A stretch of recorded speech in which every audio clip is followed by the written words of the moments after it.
So I'm assuming you're still writing or journaling. What are you working on now? Right now I'm not working on any writing projects. I mean, I journal a lot and I draw a lot, but that's really like writing wise, I'm not working on any projects. I've been exploring a lot of my interests outside of journalism. I really like math. I think I might want to be a biochemical engineer, but I also really like filmmaking. So I think I might want to be a filmmaker. So I have very conflicting passions that I'm gonna have to get all figured out. Well, I don't know. Can you do? I know filmmaker. You could do that just like you did your paper to start, right? You could make movies for YouTube if you wanted. Yeah, I mean, I like filmmaking. I think that's something I could like start even now because I mean, I have a phone, I have a camera, like I could, but it's just, I don't know. I need to think some things over about that. I got you. You're talking to a guy back when I had filmmaker dreams that I was running around with a big old VHS camera, and then I Oh, that's had awesome. two VCRs hooked up, and that was my editing back and forth. So that's my old man way of saying you kids don't know how good you got it with your phones and your digital editing platforms. I mean, it's true, it's true. But you said biochemical engineer? Yes. Is that something you could do from home?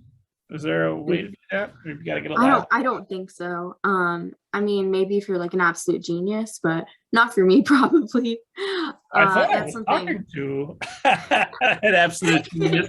Are you far from it, the far one from it. No, it's something I'd like need a degree for and everything, I think. But I really like math and stuff. So I think I might want to do that. But I'm trying to keep my options open. I'm trying not to commit to one thing completely. Life is short. Why wouldn't you want to do a little bit of everything? Yeah, Exactly. there's a lot of fun stuff out there yet to do. Yeah. So with this book, I hesitate to ask this question because I worry that it might get in the way of or it might be impacted by your superpower of delayed freak out. But there is a lot of, I was surprised by how much personal detail you included in your memoir. Things like you had some issues with food, there's some bedwetting, you talk about the death of your grandmother, of your grandparents, a lot of personal stuff. Do you have any fear at all, or is it going to hit after we have this conversation right before you go to bed tonight? But do you have any concern at all about putting yourself out there that way? Oh, for sure. It's really intimidating. When I was writing this, like I had to kind of pretend I was journaling through half of it. Like I had to keep in mind that no one would see this, even though people would see this. But it's a very scary thing to do. Not even my delayed freakouts could help with that. It's I mean it's terrifying. But for me, it's like writing is like my art form, you know? It's how I can express myself.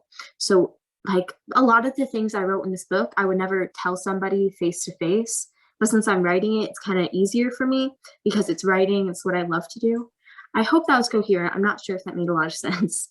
Yeah, when you're writing, it's just you and you, and then Mhm. you're not there when whoever is going to read it reads it and has their reaction. That's their experience separate from you, right? Yeah, I try to think of it that way. And one other question then, as it's your memoir, you can choose to include whatever you want. Why was it important to you include those personal details and to preserve all of that? It would probably be easier for me to like paint this picture on this like super genius kid who doesn't have any struggles and can just like go through the world so easily. But I didn't really want to, I mean, I didn't want to.